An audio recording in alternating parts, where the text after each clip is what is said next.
আমার কাছে তো কোনো খাবার নেই বাবা, আমি কত থেকে তোকে খেতে দেব? তোর পিতা গেছে ভিক্ষা করতে, সে ভিক্ষা করে আমি তোকে খেতে দেব বাবা। আরে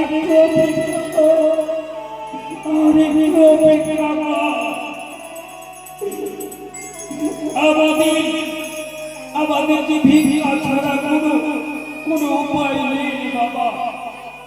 ভিক্ষা না পেলে কি করে তোর মুখে অন্ন তুলে দেব? তুই বিশ্বাস কর, ঘরে এক মুঠো চালের দানা নেই, রান্না করা এক মুষ্টি ভাত নেই যে তোকে আমি উদাহরণ করে সেবা করাবো কি করে? তোর পিতা আসো, তোর পিতা এলে তোকে আমি উদারপূর্ণ করে সেবা দেব। তোর পিতা চলে আসে, বলি বসুন্ধরা বসুন্ধরা বসুন্ধরা। স্বামী এসেছো স্বামী? এসেছি বসুন্ধরা, এসেছি। পারলাম না বসুন্ধরা, পারলাম না।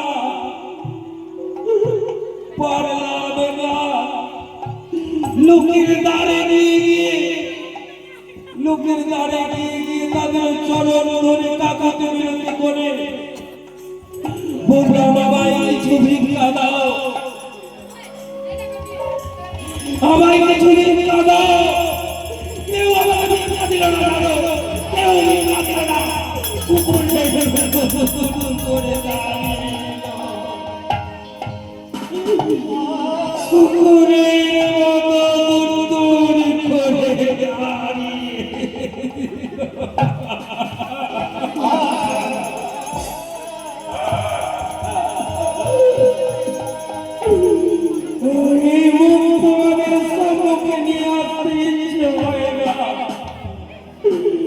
মনে হয় আমি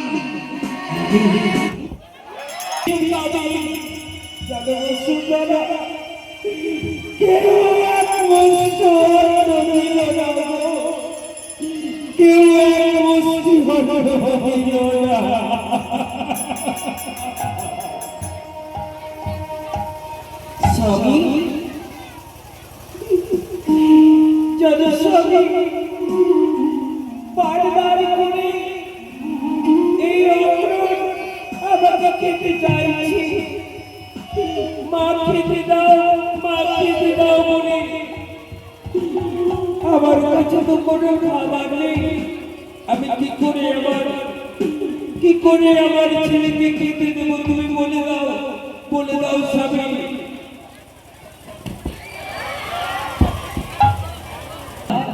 পিতা না, আমাকে পিতা বলিস না,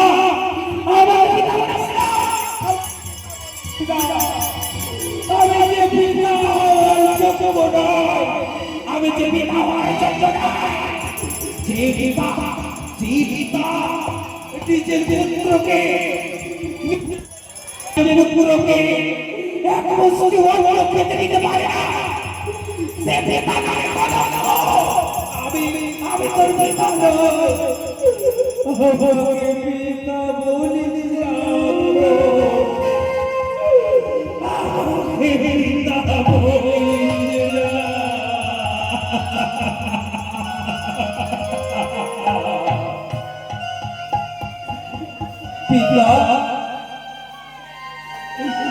খেতে না দিতে পারলেও তুমি তো আমার পিতা। আমি তো দেখতে পাচ্ছি আমার জন্যে, আমার মায়ের জন্যে আপনি ভিখারি সেজেছে। লোকের দুয়ারে গিয়ে আমার জন্যে, মায়ের জন্যে ভিক্ষা করে নিয়ে আসছে।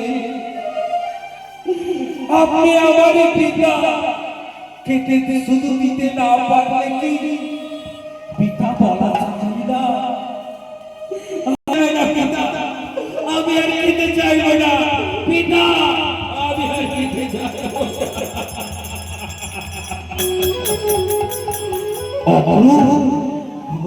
বাবা, তোকে তোকে আমি পুত্র রূপে পেয়ে আমি বড় ধন্য হয়েছি।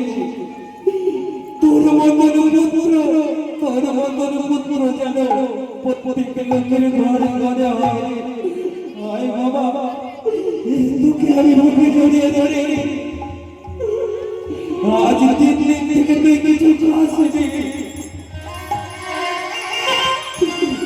তোরে পিতা বড় অসহায় রে বাবা, তোরে পিতা বড়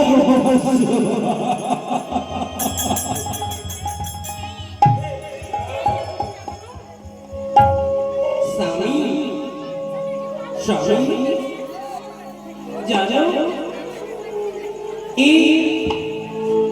এই বিদর্ভে এই বৃন্দাবনীতে তুমি তো প্রতিদিন ভিক্ষা করো, তাই বোধ হয় সবাই তোমাকে চেনে, তাই তোমাকে কেউ ভিক্ষে দিতে চায় না। এক কাজ করো স্বামী, বলো সুন্দরা, আমি কি করলে আমার পুত্রের মুখে মুষ্টি ওর তুলে দিতে পারবো? আমি সব করবো। আমি আমার পুত্রের জন্য, আমার রক্ষণের জন্য আমি সব করতে পারি। বলো বলো সুন্দরা, আমায় কি করতে হবে তুমি বলো। স্বামী, আমাদের বৃন্দাবনীতে তুমি প্রত্যেক বাড়িতে গিয়ে ভিক্ষা করেছ, সবাই তোমাকে চেনে। এক কাজ করো, এই বৃন্দাবনীতে ভিক্ষা না করে একবার ছুটে যাও ওই বিদর্ভে কোনোদিন তুমি বিক্রি করতে যাওনি, তাই একবার বিদর্ভে যদি ভিক্ষা করো, আমার মনে হয় তুমি ভিক্ষে পাবে। ওই বিদর্ভে ভিক্ষা করতে গেলে আমি ভিক্ষা পাবো। হ্যাঁ স্বামী, তুমি একবার বিদর্ভে গিয়ে ভিক্ষা করেই দেখো। আমার মন বলছে সেখানে গিয়ে তুমি ভিক্ষে পাবে। পিতা পিতা, আমার খিদে জ্বালাতে আমার পেটের নাড়ি যেন ছিঁড়ে যাচ্ছে। আমি একটু জল খেয়ে একটু অন্তত খিদের জ্বালা মিটিয়ে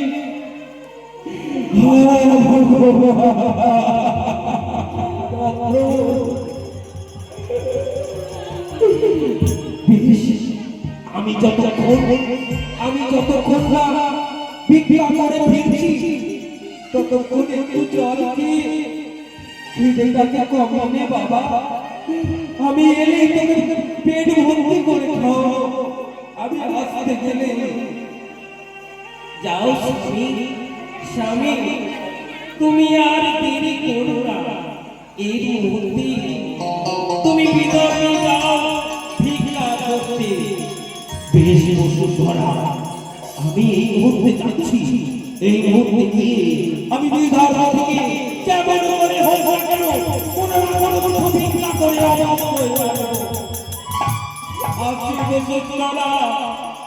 আসি বসুন্ধরা, আমি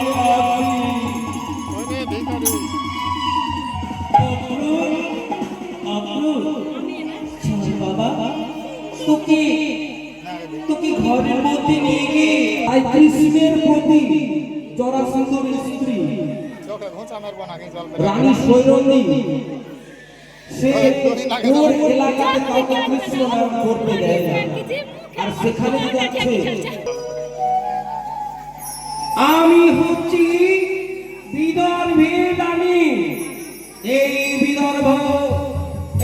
বিদর্ভে রাজা ছিল আমার স্বামী জরাসিন্ধু। কিন্তু ওই কৃষ্ণ কুচক্র করে ভীমকে দিয়ে আমার স্বামীকে হত্যা করেছে।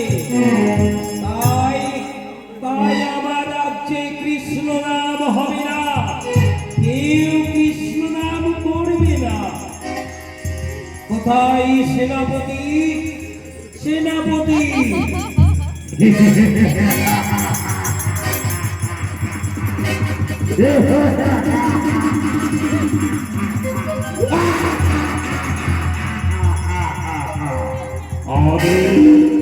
আদেশ করুন মহারানী। সেনাপতি, তোমাকে একটি কথা বলতে চাই। কথা বলবেন? আমাকে আদেশ করুন মহারানী। আমাকে এমন কোন কথা বলবেন আপনার প্রত্যেকটা কথা আমি অক্ষরে অক্ষরে পালন করব।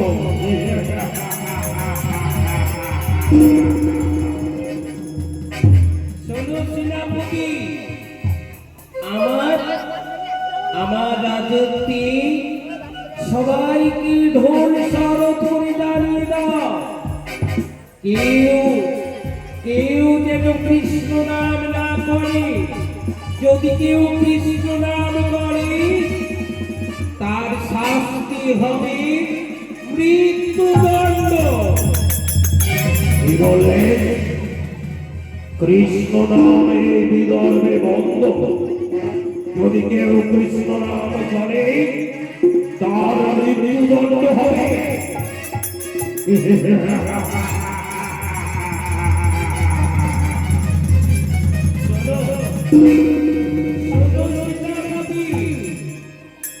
মৃত্যুদণ্ড তো দেবে, তার সঙ্গে সঙ্গে তার চুলের মুঠি ধরে তাকে মারতে মারতে আমার কাছে নিয়ে আসবে। বেশ মহারানী, আপনি কোনো চিন্তা করবেন না। আমার নাম হচ্ছে সেনাপতি বিদ্যুৎ।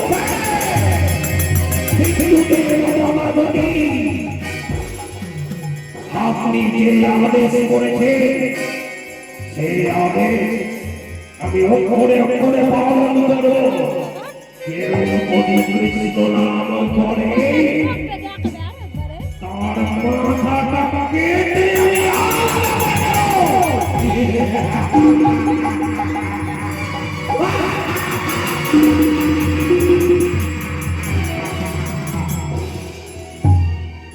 সেনাপতি, কথাটা যেন মনে থাকে। আর আমি যদি কারো কাছে শুনতে পাই যে কেউ কৃষ্ণ নাম করছে, তবে কিন্তু রাজ্য থেকে তোমাকে বিতাড়িত করে দেব।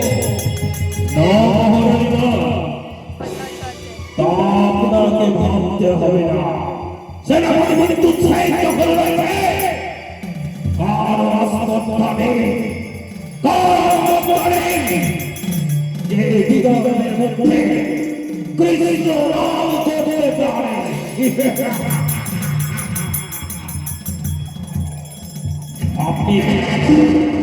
আপনি অন্তর্মহলে যান। আমি দেখছি কি করতে পারি। আপনি অন্তর্মহলে যান।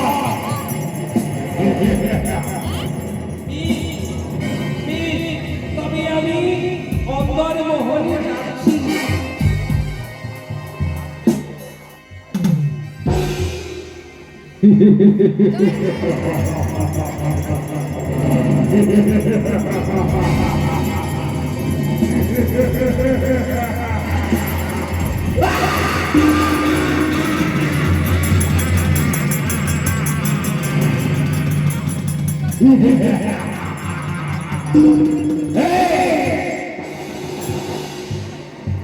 আমাদের রাজা জড়া সিন্ধু মারা গেছে,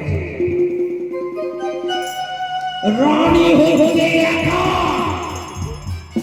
রানীর পরে রাজত্ব হচ্ছে আমার। রাজত্ব এই হৃদয়ের সিংহাসন, এই হৃদয়ের সিংহাসন হচ্ছে আমার। কারো কথা আমি শুনতে চাই না। রানী হচ্ছে একটি মেয়ে, আর আমি সেনাপতি বিদ্যুৎ, যার বলি বিদ্যুতের মতো এই রাজত্ব হবে সেনাপতি বিদ্যুৎ সেনে।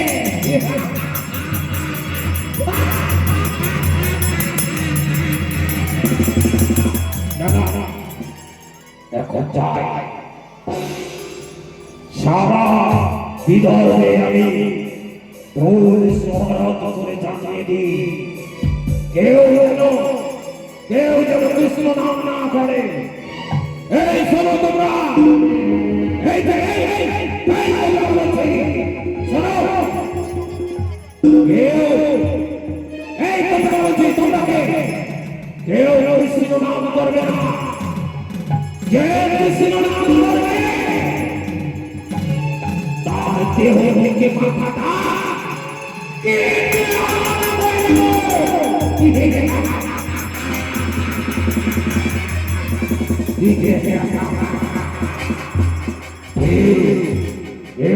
কৃষ্ণ নাম করবে না।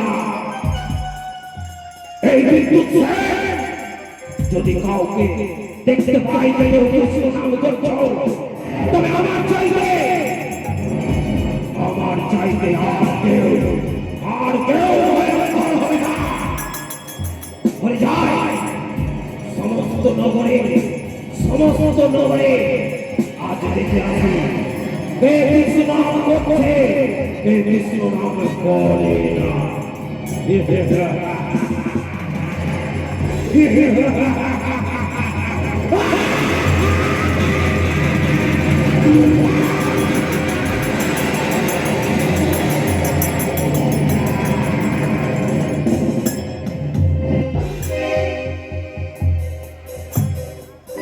আর এই ধারে আজ সুদামা, যেখানে কৃষ্ণ নাম বন্ধ, কৃষ্ণ নাম করতে গেলে ভয়ানক সাজা, মৃত্যুদণ্ড, সেই জায়গাতেই কৃষ্ণ নাম করতে করতে যাচ্ছে।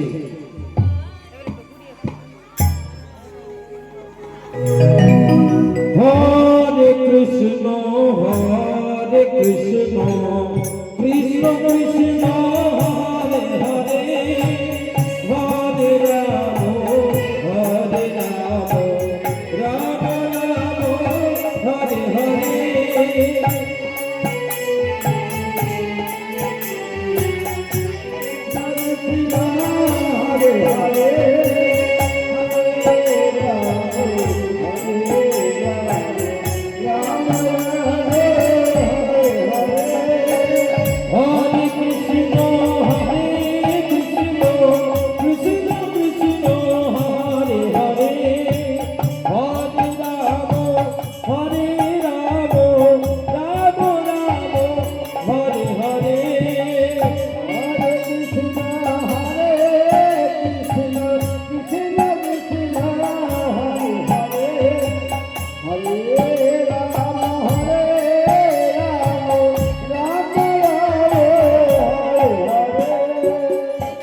হে গোবিন্দ, হে দয়াল প্রভু, আমার এমন কি অপরাধ, এমন কি দোষ করেছি আমি, যে যার সাজা তুমি আমায় পলে পলে দিচ্ছ ঠাকুর। এমন কি অপরাধ, এমন কি দোষ করেছি? আমি তো শুধু কৃষ্ণ ভজনা করেছি, আমার বন্ধুকে, আমার প্রাণ শাখাকে আমার প্রাণ সখাকে দরিদ্রের হাত থেকে বাঁচিয়েছি, তাই বলে তুমি এত নির্দয় আমার আমার সন্তানের মুখে এক মুষ্টি অন্ন তুলে দেব, তারও তুমি জোগাড় করে দিলে না ঠাকুর, জোগাড় করে দিলে। আমি এমন কোন দোষ করেছি যেই দোষের সাজা আমার স্ত্রী পুত্র সকলকে পেতে হচ্ছে? এমন কোন দোষ যত সাজা দেওয়ার হয় ঠাকুর তুমি আমায় দাও, অন্য কাউকে দিও না ঠাকুর, অন্য কাউকে দিও না, আমার স্ত্রী পুত্রকে দিও না। আমি কোন দোষের দোষী রে,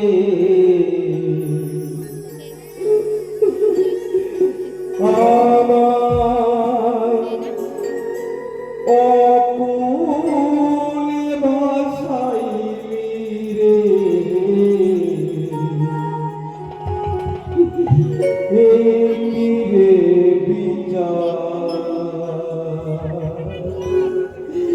তো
ওগো বাবা শিরা, আমার পুত্র না খেয়েছে, আমার স্ত্রী না খেয়েছে। আপনাদের আপনাদের চরণ ধরে বলি, আমায় আমায় কিছু ভিক্ষা দেবে। আমার স্ত্রী পুত্রের মুখে আমি কিছু অন্ন তুলে দেব, আমায় কিছু ভিক্ষা দেবে। আমায় ভিক্ষা দেবে গো, আমায় ভিক্ষা দেবে, আমায় ভিক্ষা দেবে গো, আমায় ভিক্ষা দেবে, আমায় ভিক্ষা দেবে গো, আমায় ভিক্ষা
Oh,